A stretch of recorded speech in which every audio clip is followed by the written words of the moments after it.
A Polícia Federal cumpriu nesta quarta-feira uma operação que tem como principais alvos o deputado Sóstenes Cavalcante, do Rio de Janeiro, líder do PL na Câmara dos Deputados.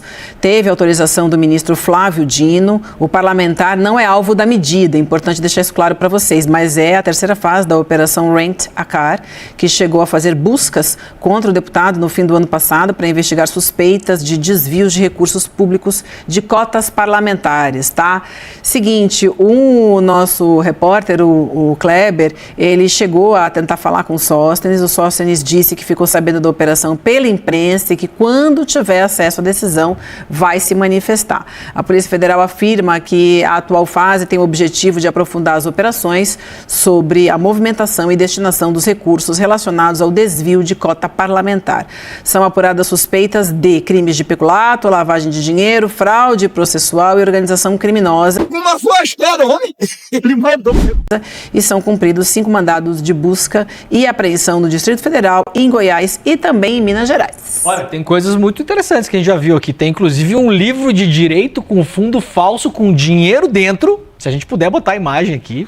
Foi apreendido um monte de coisa lá. Bota as imagens aqui. A gente tá com as imagens prontas já. A operação aconteceu agora, né? Isso. A operação aconteceu agora. Então, assim que a gente vê as imagens, tem imagens de coisas que foram apreendidas. O que tem sempre numa operação da Polícia Federal ultimamente contra político brasileiro, César? Dinheiro vivo. Não. Livros? Não. Não. Cofre? Não. Não. Não sei. Sempre tem. Vai. Não sei. É um negócio de usar na pessoa. Viagra. Não tinha um comprimidozinho de Viagra no cofre ali? Cara. Rolex, cara. O relógio. Porra. O relógio. Tá aí, ó. Tem Rolex. Putz, cheguei a ficar vermelho. Chutei longe, Cheguei a ficar né? vermelho agora, né? Puta que... Ó, Rolex, Viagra, não sei se tem. Geralmente tem Deve nos ter. cofres ali, hein? Viagra deve ter, né? Tem que ter Viagra. Tem que ter muita disposição pra meter a mão em tanto dinheiro assim. Não sei como é que essa galera aguenta. Grana, tem um livro na capa escrito Direito, com fundo falso, com dinheiro dentro. E segunda apuração preliminar do... Olha aqui! Olha aqui! Inacreditável, cara. Aqui embaixo acho que é um livro mesmo, ó, escrito não sei o que, advocacia. Aqui tá escrito direito, isso aqui é um livro. Só que você abre, entendeu? Tipo um filme de vampiro, né? Você É abre. muito mafioso, cara, essa parada. E tem uma grana dentro, segundo a apuração preliminar do nosso time de jornalistas. A gente não tem certeza disso ainda, mas a apuração preliminar, por isso eu não vou falar onde isso foi apreendido, tá? Não vou dizer se foi na casa dos sócios ou não, porque não é só ele que é o alvo, é o advogado também. Advogado, livro de direito, a gente pode imaginar, mas não vou dizer onde é lá. Teria dinheiro falso, inclusive, nessa operação. A gente não sabe. Então, operação Sóstenes Cavalcante, lembrando que é o cara que comprou lá, acharam 400 mil reais na casa dele. Ele disse que tinha vendido um imóvel, que não sei o que, parará. Não convenceu. Agora essa operação com o que sempre tem: Rolex, grana. E agora com a novidade, Viagra, não sei se tem, vocês vão ver se tem Viagra. E agora com essa cara, isso aqui vai rodar aí, na internet. Aqui, ó. Nem é Rolex, é Philippe Patek. Isso era daquele dos Bolsonaro lá? Não tinha o negócio do Bolsonaro? Tinha, Philippe Patek. Um deles era aquele, o Rosé, o kit Rosé da Philippe. Uma fortuna no relógio desse. E aí, muitas vezes são falsos também, tá? Se tinha dinheiro falso, podemos imaginar que talvez possa ser um Philippe Patek falso também, okay, né? O que não faz a mínima diferença, porque os dois marcam a hora do mesmo jeito. E aí, Vivi, essa imagem do livro falso, gente, vai rodar a internet. Esse emblemático. Tenho certeza. Direito. Certeza. Direito. Que maravilha. Ali tá, a PF já falou, então não é mais mistério. Dinheiro apreendido na casa do... Embaixo está escrito, advogado, né? Dinheiro apreendido em endereço de advogado alvo da Polícia Federal. Não sabemos se é advogado direto do sócio de Cavalcante ou um advogado envolvido na maracutaia que estão investigando, né? Mas tá aí, ó, César, que beleza. Eu vou fazer um de jornalismo com fundo falso. Mas sabe qual que é a diferença? Não vai ter nada dentro. A gente não ganha, que esses caras ganham, né? Então você vai abrir e não vai ter nada. Você vai abrir e vai ter um joinha. Um joinha, sim. Vai ter um legal. Ou um Viagra. Também. Ou uma berinjela. Ficou famoso. Eu não consigo, Vivian, pensar em nada que seja mais emblemático do que um livro falso com direito escrito na capa e dentro tem dinheiro, só que o dinheiro também é falso. Digamos assim que isso é um negócio mais... Inception. E é a representação mais gráfica de quem são essas pessoas, de como é que opera essa máfia política que hoje manda no Brasil, entendeu? É tudo através de esquemão, é tudo falso. E isso também explica, ou ajuda a colocar em perspectiva, Vi, o que a gente está falando da própria candidatura do Flávio Bolsonaro. Porque é o mesmo grupo político, tá? E coisas como essa, isso aqui não é um processo isolado. Muito provavelmente a gente vai ver operações análogas envolvendo pessoas próximas ao Flávio ou o próprio Flávio Bolsonaro ao longo das próximas semanas, os próximos meses, e isso tem um impacto direto no pleito presidencial. Deve, caso nada aconteça para além disso, ampliar a vantagem do Lula, que hoje já está chegando perto de talvez até vencer em primeiro turno, porque se ele está com 46%, o Flávio está com 36%, existe uma chance real disso evoluir para uma vitória em primeiro turno. O Diretório Nacional do PL, que pagou R$600 mil do fundo partidário para a ONG de um pré-candidato da Legenda do Rio Grande do Sul prestar assessoria de comunicação lá em Minas, tá? Chamada Passos da Liberdade, a entidade está produzindo o documentário Nós, sobre regimes autoritários comunistas e usando dinheiro de emendas parlamentares. O filme recebeu emendas que somam R$860 mil. Assinam as emendas os deputados do PL Mário Frias, Marcos Polon e Eduardo Bolsonaro, hoje caçado. Gente, vão abrir uma produtora, né, de filme. O conteúdo do audiovisual no Brasil está em risco, hein, minha gente? Fala aí, Manu. E uma produtora cujo presidente é do PL, o Rodrigo Cassol Lima, que é pré-candidato a deputado estadual pelo Rio Grande do Sul. O partido nega que esses 600 mil tenha ido para financiar esse filme, lembrando que a lei dos partidos políticos prevê que o fundo partidário pode ir para a manutenção dos diretórios, comunicação institucional, formação política, questões administrativas e também produção de conteúdo para divulgar o trabalho do partido, mas não para a produção de filmes ideológicos. O que chama a atenção é também os parlamentares que destinaram valores para esse filme, né? O Eduardo Bolsonaro, que ainda era deputado na ocasião, R$500 mil, o Mário Frias, outros 180 mil, e o Marcos Polon, mais 180 mil, aquele deputado que ajudou a fazer aquele motim que impediu o presidente da Câmara de assumir a presidência no ano passado. Vocês lembram? Inclusive, ele alegou na ocasião que era autista, que não estava entendendo o que estava acontecendo ali naquele momento, na tentativa de se livrar de alguma punição.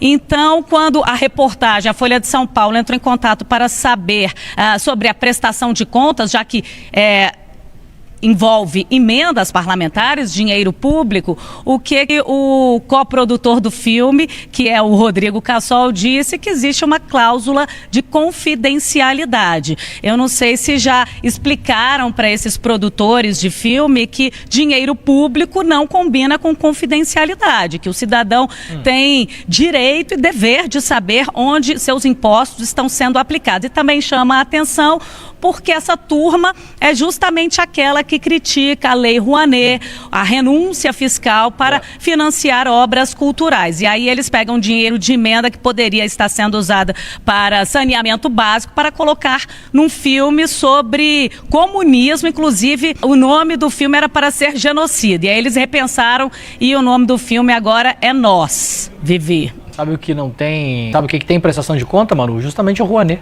Por isso os caras odeiam tanto. Veja, curioso, né, Manu? Duas coisas que sempre... Em tempo real. Em tempo real. Rouanet, pra quem não sabe, você pega...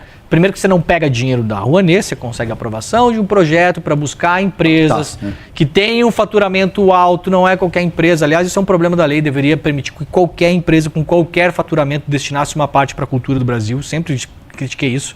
Acho que a Rouanet deveria ser ampliada, inclusive, né? Só que você tem que prestar... Muita gente não faz com Rouanet, César, porque dá muito trabalho. Burocracia. Cara, a burocracia é imensa. Contas é no detalhe. A cada centavo que você... E passa por tribunal de conta, passa por auditoria. Se você for pegar, mano, os últimos filmes grandes aí, se eu bem me engano, ainda estou aqui, não usou o Rouanet, né? Os filmes... O do Kleber Mendonça Filho, não sei se usou, mas, aliás, o filme não usa Rouanet, mas não usou nem a lei fundo do audiovisual, né? Aliás, isso é outra coisa que o bolsonarista não sabe, né? Filme não pode usar Rouanet, tem isso mais também. É o fundo setorial. É o audiovisual, que é alimentado pela própria bilheteria e faturamento dos próprios filmes, inclusive, né? E aí, é claro que eles odeiam isso. Agora, chama atenção, né, Manu? Odeiam o cinema, odeiam o filme, odeiam a indústria cultural. Cara, os caras não virou uma produtora de audiovisual, a extrema-direita agora? É dinheiro do Vorcaro, é dinheiro do PL, né? Virou um imenso Brasil paralelo, parece, né, Manu? E eles não querem prestar conta, né? Isso é que é o mais gritante, para isso que o Supremo Tribunal Federal precisa entrar na jogada para falar, olha, isso aqui é dinheiro público, não é financiamento privado, como eles às vezes batem no peito para dizer, olha, não tem dinheiro público, depois a gente vai descobrir que tem dinheiro público, que tem dinheiro do crime organizado, enfim. E eles têm essa dificuldade, essa resistência de prestar contas de como os recursos são aplicados, com a rubrica deles, né, Demore? Isso aí. Ô, Manu, deixa eu falar outra notícia aqui que acabou de aparecer aqui pra gente, para eu te ouvir também, que relaciona ao Alcolumbre defendendo o Jacques Wagner, porque o presidente do Senado afirmou nessa terça ter acionado a advocacia da Casa para resguardar as prerrogativas do senador Jacques Wagner após o parlamentar ter sido alvo, então, de uma operação da Polícia Federal que apura suspeitas da ligação dele com o Banco Master. De acordo com o Alcolumbre, decisões do Judiciário estão diminuindo as condições do mandato do senador. Eu tenho um vídeo aqui, vamos assistir o vídeo primeiro, depois a gente ouve a Manu. Minha condição como presidente do Senado Federal, eu necessito institucionalmente defender todas as prerrogativas dos senadores e das senadoras da República. Isso é uma tarefa da instituição Presidência do Senado. E disse ao senador Jacques Wagner que teve nas decisões judiciais parte da sua atuação parlamentar desestabilizada, para usar um termo adequado. Por quê? Algumas decisões que foram tomadas pelo Judiciário estão diminuindo a condição do mandato de senador. Foram decisões de bloqueio de contas, de bloqueio de verbas de utilização do exercício da atividade parlamentar, e todas essas decisões do Judiciário que estão ferindo o exercício da atividade do senador Jacques Wagner, eu quero comunicar a Vossa Excelência e ao Brasil que a advocacia do Senado Federal, em duas reuniões que tivemos e teremos uma amanhã, nós vamos tratar institucionalmente dos recursos necessários para o restabelecimento das prerrogativas, como, por exemplo, o uso da verba indenizatória de um senador da República. Minha análise, pelo menos, tá? O Alcolumbre, ele tá muito incomodado porque ele se meteu a querer exercer funções para as quais ele não foi eleito. E isso não começa com ele.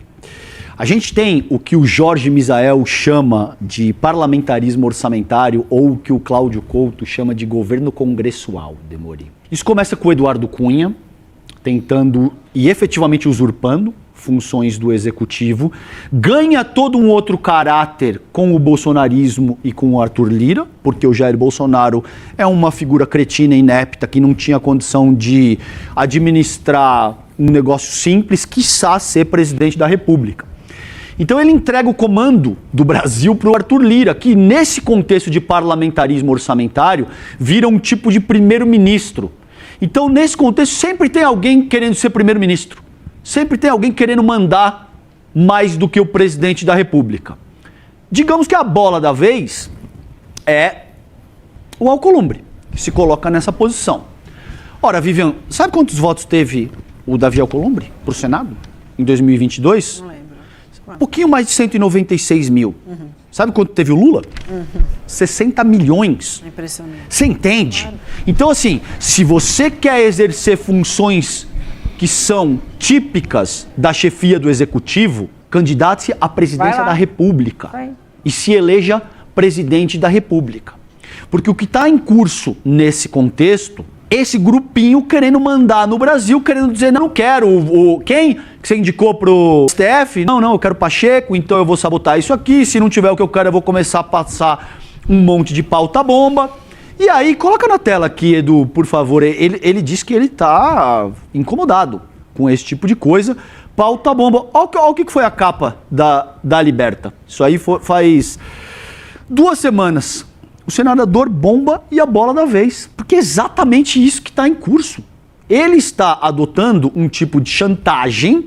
A gente viu o Eduardo Cunha fazer isso quando estava se organizando o clima para dar um golpe de Estado contra Dilma Rousseff. E é o mesmo grupo que, ao longo dos últimos 10 anos, vem de alguma forma sequestrando o Brasil para fazer valer as suas próprias agendas, com base no uso da força, basicamente com esse tipo de pauta-bomba. Agora, o governo não precisa fazer nada. Fica muito claro para a população brasileira que vocês estão jogando contra os interesses da nação e que isso tem consequências seríssimas. Mais cedo ou mais tarde, isso vai sofrer o escrutínio e existem consequências. O último, para te passar, Vi, o último senador que disse isso, porque o que o Alcolumbre está insinuando aí é exatamente a mesma coisa que o Ciro Nogueira disse de forma categórica, que, por exemplo, o ICL agia instrumentalizado pelo Partido dos Trabalhadores para atacá-los.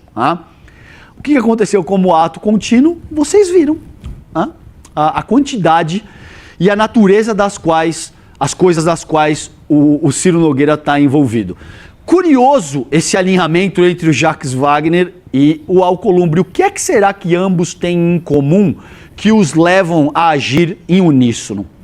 Uma pergunta. Boa, sério.